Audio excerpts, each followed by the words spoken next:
자, 한번 봅시다. 소크라테스 갑니다. 21조. 소크라테스 이후의 전통 형이상학. 형이상학은 쌤 저번에도 한번 설명했는데 철학이라고 생각하면 됩니다. 형이하학이 과학, 형이상학에서 현실 세계를 불완전하고 거짓된 세계로 간주하고 보편적 진리로 이루어진 현실 너머의 세계를 참된 세계다. 그러니까 이거는 뭐야? 플라톤식으로 말하면 현실계와 이상계, 그래서 이데아 얘기, 그 얘기죠. 그러니까 이거는 요약 정리하면, 자, 전통 철학, 얘들은 뭐를 상정했다? 현실과 이상을 이렇게 나누어 가지고 좀 뭐를 무시했어? 현실은 불완전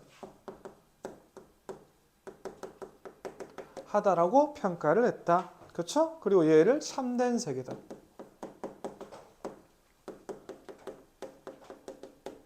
이렇게 나눴다. 그 다음, 그들은 삶의 목적이 현실 너머에 있는 초월적 가치 추구에 있다고 보았으며 이성적 사유를 통해 이를 발견하고자 했다. 그러니까 요로 가야 되는데 요 자체를 할 수 있는 방법이 이성이다. 요거 플라톤 할 때도 쌤 정리했었죠? 그렇죠? 이성이다. 그 다음, 자, 이것은 삶의 외부에 있는 절대적 가치를 토대로 삶의 의미를 찾고자 하는 사유방식이었다. 이게 전통 철학. 그렇죠?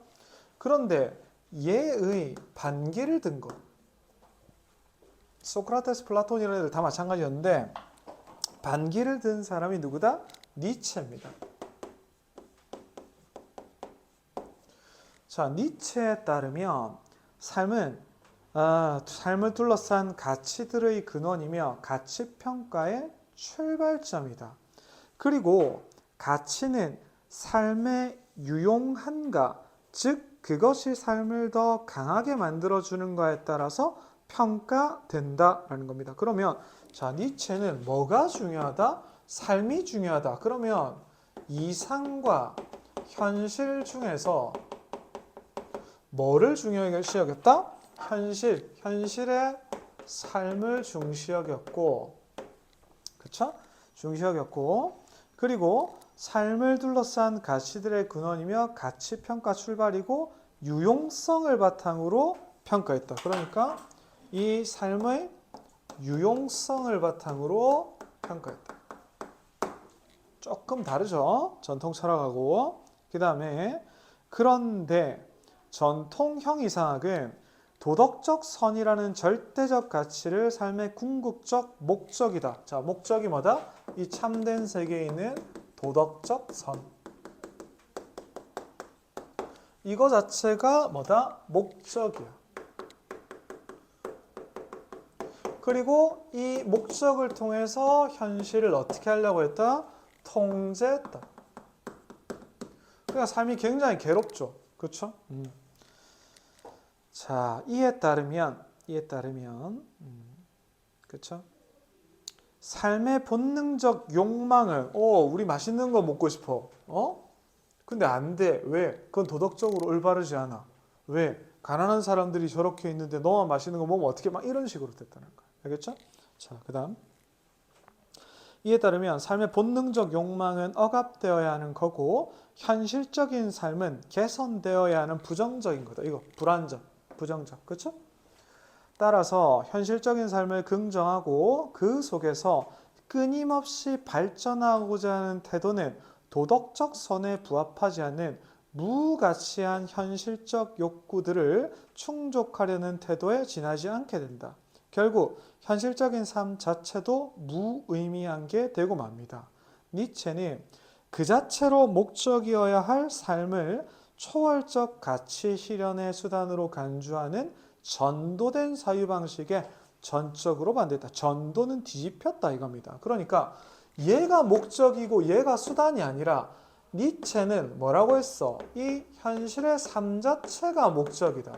뭐가 아니라 이거 수단 아니야. 얘는 이 목적을 위한 수단일 뿐이잖아.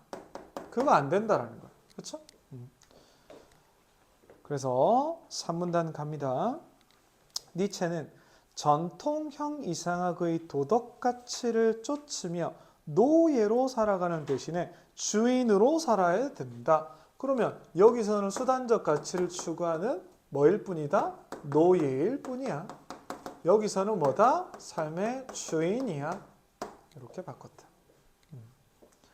그러기 위해서 끊임없이 무언가를 넘어서고 더 높은 곳으로 나아가고자 하는 욕망, 즉 힘의 의지가 필요하다. 그러니까 이런 걸 실현하기 위해서는 뭐가 필요하다? 힘의 의지가 필요하다. 그럼 이 개념을 좀 설명해 줘야겠네. 이것은 자기 내면의 힘과 능력을 더 높은 차원으로 발휘하고자 하는 의지다. 발전 의지겠지? 하나의 힘의 의지가 다른 힘의 의지를 이겨도 또 다른 힘의 의지가 수시로 나타나므로 이것은 창조와 생산이 무한히 이루어지게 하는 의지이다. 자, 그러면 이거는 요걸 통해서 창조와 생산이 굉장히 무한히 일어난다. 이거 무한히 일어난다. 이렇게 정리할 수 있죠. 그렇죠?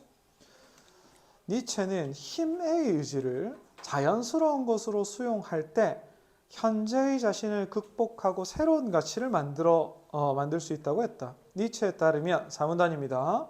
삶을 긍정하고 상승시키고자 하는 강자들은 삶의 유용한 가치들을 끊임없이 추구한다. 각각의 삶이 자신의 상승을 위해 힘의 의지를 중심으로 경합하기도 하는데 이때 필요한 것은 아곤, 즉 경쟁이다. 자, 뭐 얘기하냐면 아곤 얘기를 합니다. 경쟁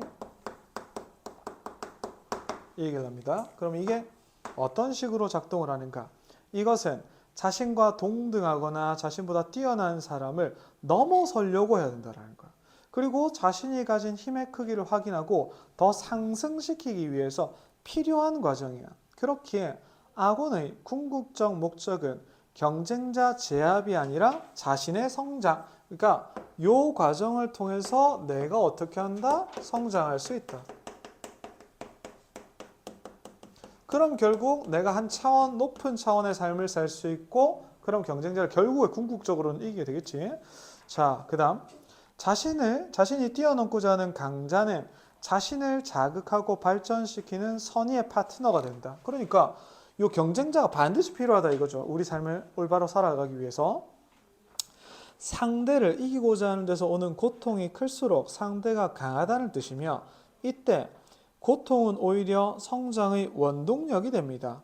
상대는 강할수록 좋다 이겁니다. 물론 강자들 사이에서도 힘의 차이에서 오는 위계가 존재합니다. 그러나 이때 위계는 일방적 계급 질서가 아니라 승패는 존재하지만 비교를 통해서 자신의 힘을 평가하고 성장하고자 노력하였음을 서로 인정하므로 강자와 상대적 약자 간의 힘의 위계는 지배적 형태가 아니라 상호 존중.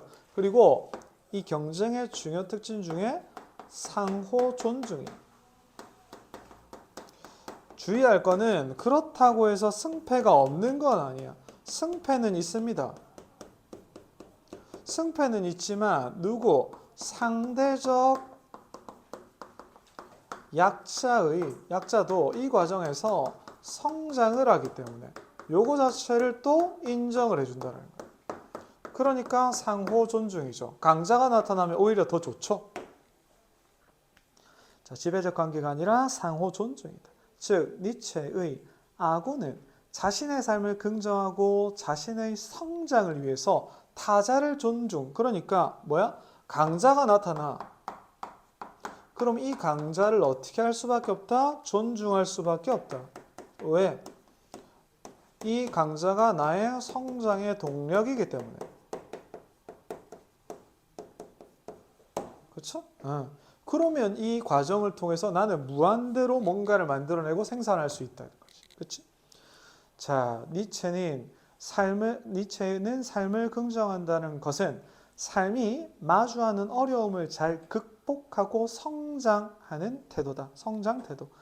강자를 넘어서려고 하는 의지를 옹호한 니체의 철학은 현실을 살아가는 우리의 삶을 그 자체로 긍정할 수 있는 철학적 토대. 그러면 이 니체의 철학의 가장 큰 의의는 뭐야? 우리 현재의 삶, 우리의 삶을 어떻게 할 수 있다? 그 자체로 긍정. 왜 이게 의의가 될까? 기존의 삶은 현실에서 이런 걸 하면 안 좋은 거라 했거든. 그건 도덕적인 선에 위배된다고 했거든.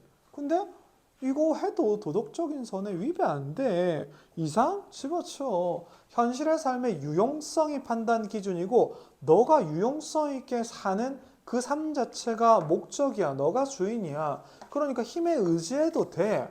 경쟁해. 경쟁자 리스펙해 대신에 왜? 너 성장하게 해주니까 라는 겁니다. 니체 형은 내가 볼 때는 좀 일본 만화를 너무 많이 본 것 같아. 더 파이팅 이런 권투 만화 좀 너무 많이 본 것 같아.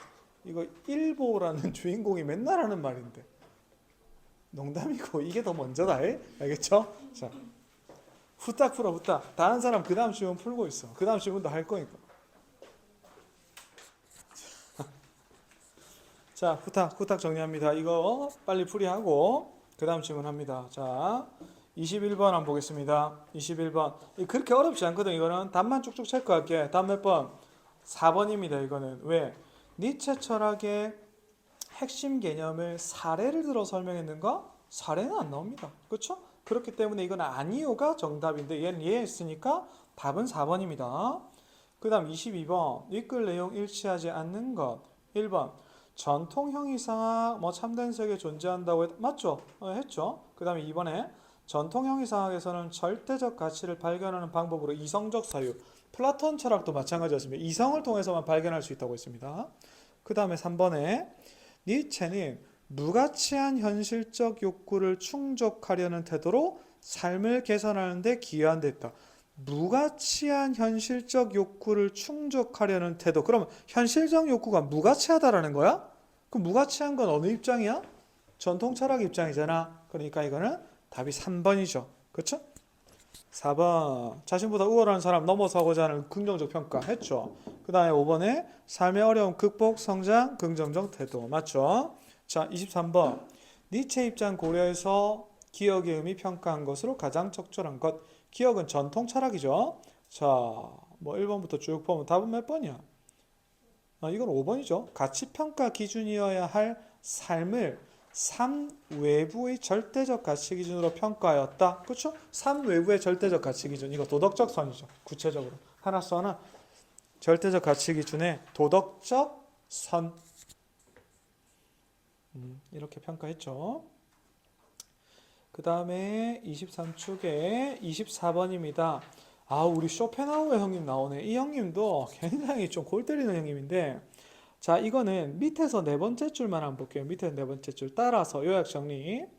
고통의 굴레에서 벗어나려면 예술과 명상, 금욕을 통해서 욕구를 금지해야 돼. 이거 컨트롤해야 된다 이겁니다. 참된 행복을 위해서는 이 의지를 완전히 버리는 것이 필요하다고 단언했다라는 겁니다. 이 쇼펜하우어 형님은 뭔 말이야? 지금 우리가 너무 이런 거를 가지면 안 된다 이거야. 이거 버려야 된다 이거야. 그래야 우리가 평화로워진다는 거야. 그렇기 때문에 답은 4번입니다. 니체는 A를 자연스럽게 받아들이는 것이 중요하다고 했는데 A는 이거죠. 힘의 의지죠. 쇼펜하우어는 B를, 삶의 의지를 좀 포기해라 이겁니다. 야, 욕망 좀 포기해. 그래야 더 나은 삶을 만들 수 있다. 정말 대표적인 비관론자거든, 쇼펜하우어 형님. 그래서 답은 4번입니다. 그 다음에 25번. 윗글 읽은 학생이 보인 반응입니다. 자, 보기. 기록 경기, 종목, 1, 2위, 갑을, 라이벌, 올림픽, 관중에게 열광, 근데 출전하는 갑, 관중 자제 요청, 리스펙한 거죠. 결국 을 1위, 갑 2위, 은메달, 금메달, 갑을 서로 박수, 어깨 감싸는 채 경기를 돌며 답네. 서로 뭡니까? 상대적 약자도 성장을 해야 되니까 리스펙한 거. 맞죠? 서로 그런 내용들입니다. 그러면 1번. 늘 1, 2위를 다투는 갑과 을은 서로에게 끊임없이 선의 파트너 맞죠? 그 다음에 2번에 올림픽은 결혼은 장 맞고 3번에 신기록을 세운 뒤 갑의 경기를 배려하는 을의 모습은 동등한 조건에서 힘의 크기를 비교해서 상대의 능력을 확인하는 거다? 그게 아니죠. 동등한 조건 때문에 자제하라는 게 아니라 뭡니까? 힘의 크기를 비교하자는 게 아니라 상대를 좀 존중하기 위해서 그렇게 표현한 거지 뭐 동등한 조건에서 야, 쟤 이겨야겠다 그게 아니야. 그렇지? 답은 3번입니다. 그 다음에 4번에 갑에게 은메달, 을에게 금메달, 힘의 차이에 의해서 위계를 반영한 것이다. 뭐 위계를 인정한다 했지. 그렇죠? 자, 넘어갑니다. 넘어가서 자, 24쪽에 그 6번 지문 그거 할 겁니다. 자, 이거 좀 끊고 지우고 바로 한다.